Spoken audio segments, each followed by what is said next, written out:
In an absolutely baffling and fascinating turn of events, someone has gone ahead and copyrighted a Magic the Gathering deck. This has never happened in the entire history of the game. Magic.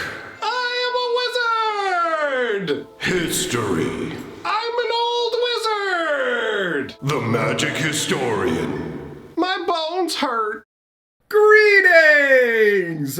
Owners of fine luxury cardboard rectangles, my friends, I hope the day finds you well. We are here to talk about a very weird situation, that being a copyrighted Magic the Gathering deck. As I said in the intro of the video, this has never happened in the entire history of the game. What does it even mean? On the surface, people's gut reaction to this is, are people trying to stop net decking from happening? Is this an attempt to somehow milk money out of content creators for talking about particular decks? Really, what is going on in the underlying scenario here? So, what we're going to do is we're going to take a look at the documentation that's been provided for this copyright. Now, before we dive into all this, I do want to just put this out there. This stuff is complicated and it deals with US law, copyright law, all that kind of stuff. So what I'm going to say in this video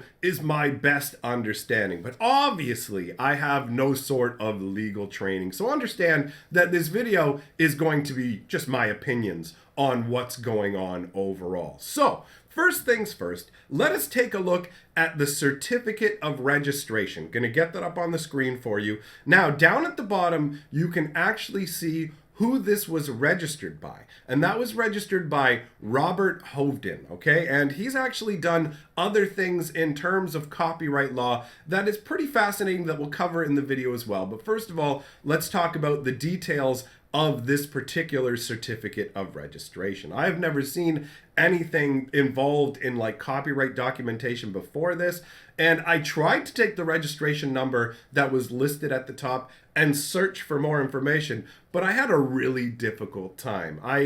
The system seems kind of antiquated and reaches back into the 70s. There's all this stuff you have to do, so I could only get the information that we really have in this image overall and wasn't able to dig up much else on this particular case. But there is another case that involves the individual who created this, and it is interesting and kind of gives you an idea into the mentality of Robert as well. And I have to say, I kind of dig what he's doing overall. So when you take a look at the certificate of registration, you can see that the title of the work is Angels and Demons.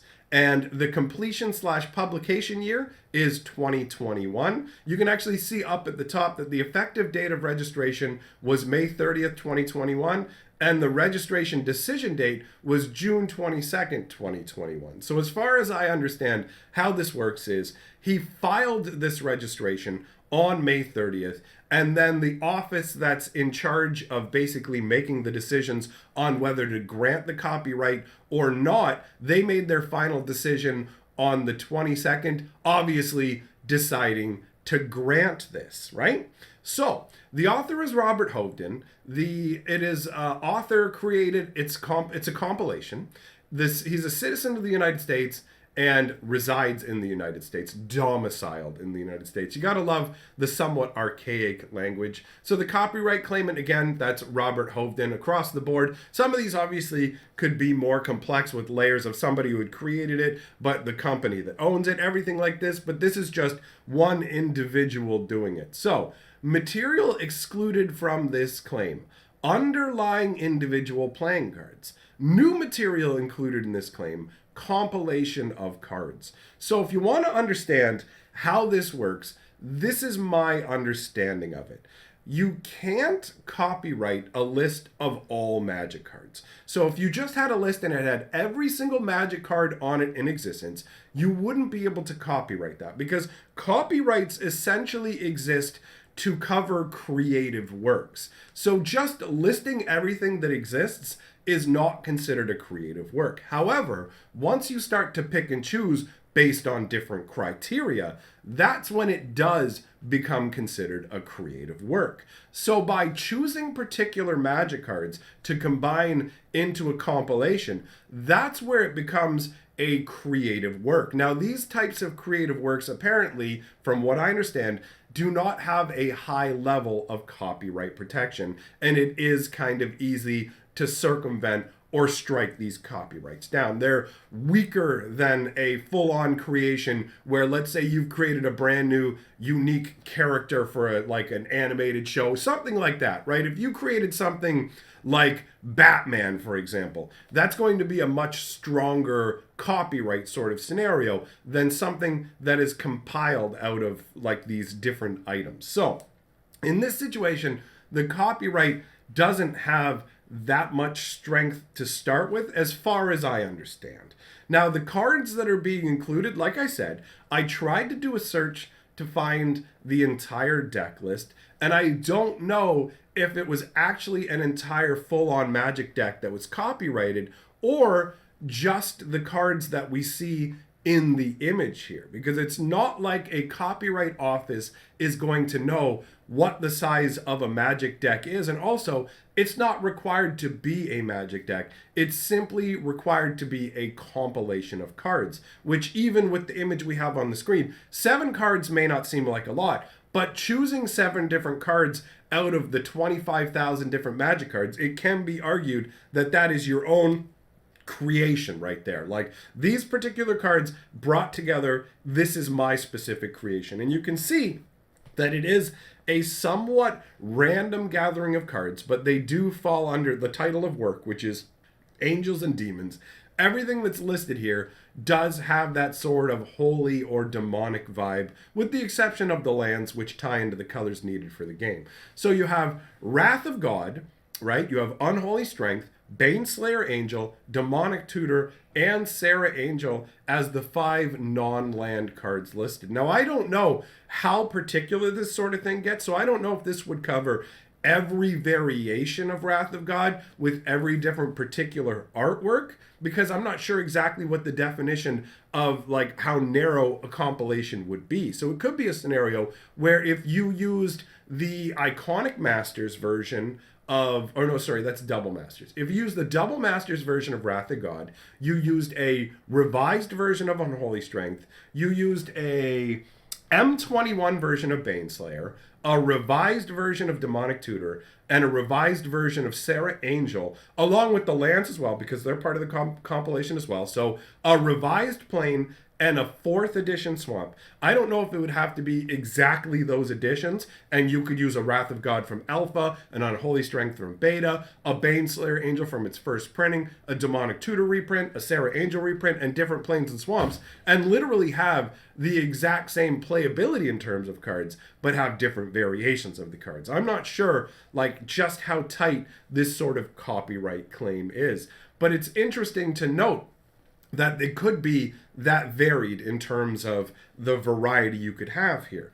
So it basically turns into a situation where some people are looking at this and going, wait, what is going on? Is this guy basically trying to set himself up to sue people? And also, why is the set of cards here so random, right? Some of these cards are really powerful and cards you could genuinely see yourself playing with. Wrath of God is a great board wipe. Demonic Tutor is very, very clearly the strongest card in the image. Of all the cards that are listed here, it is by far the strongest card there, and one you could easily see people using. But Unholy Strength and Sarah Angel, at least by today's standards, are absolute trash that nobody would really play with, right? Unholy Strength, there are much better cards you can use. Same with Sarah Angel. In fact, Baneslayer Angel is a prime example right there. It's so much better than Sarah Angel at the exact same casting cost. So it may be that the reason these cards were selected the way they were is that if you tried to copyright one of the pre-existing amazing tournament-winning decks,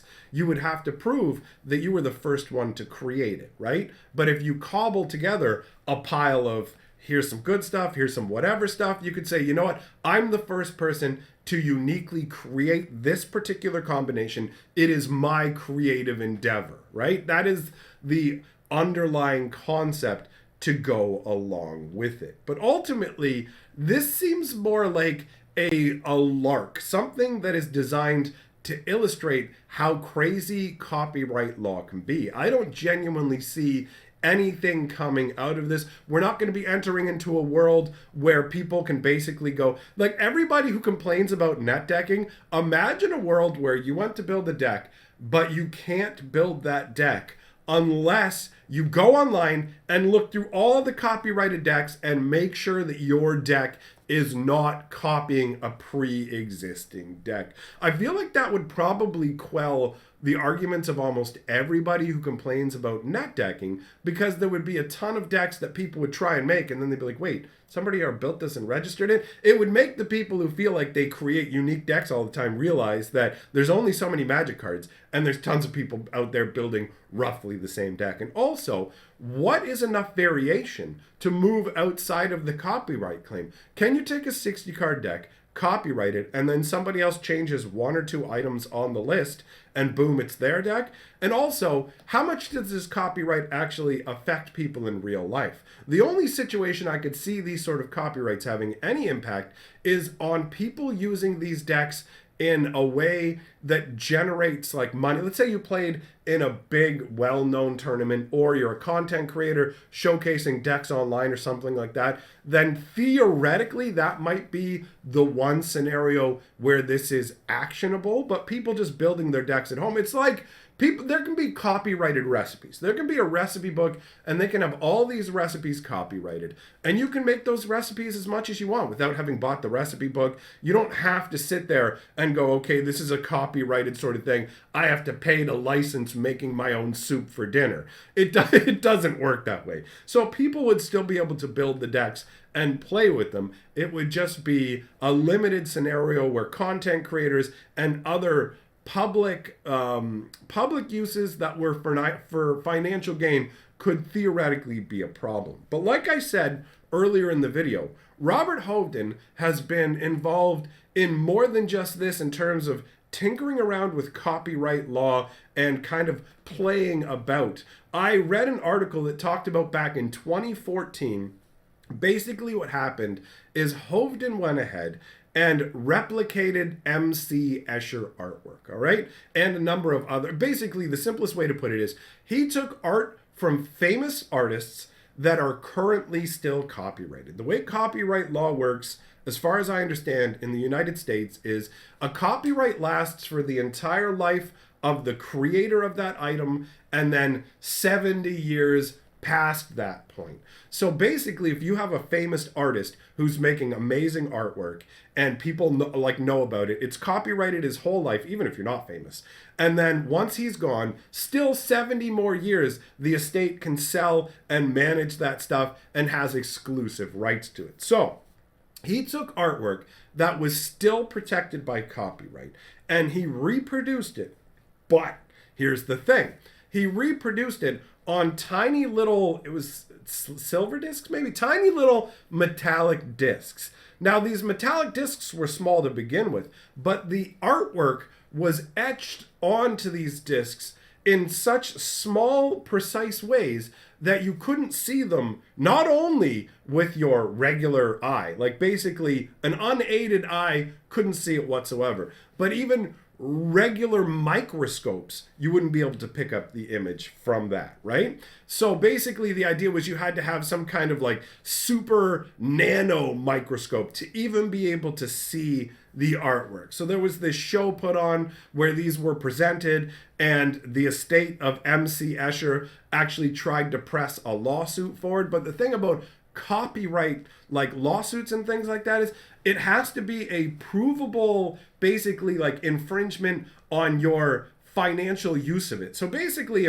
if you're selling paintings and all kinds of things with this artist's art on it, and somebody else comes along and just starts selling things with their art on it, and you can just clearly see it, no problem whatsoever, yeah, that's cutting into your sales. That's cutting into your market. That's bootleg forgery level stuff, right? Whereas with a situation where you can't even see the artwork. They said that people would be staring at the discs and they would think they would see where the art was, but that was literally just an imperfection in the metal and wasn't even where the art was located. So if nobody can even see the artwork whatsoever, how is that cutting into the money that you are making from this, right? There is the financial aspect from this as well. So ultimately, this copyright of a Magic deck, which seems to really, at least from just the art of it, be 7 different cards that theoretically could go into a deck.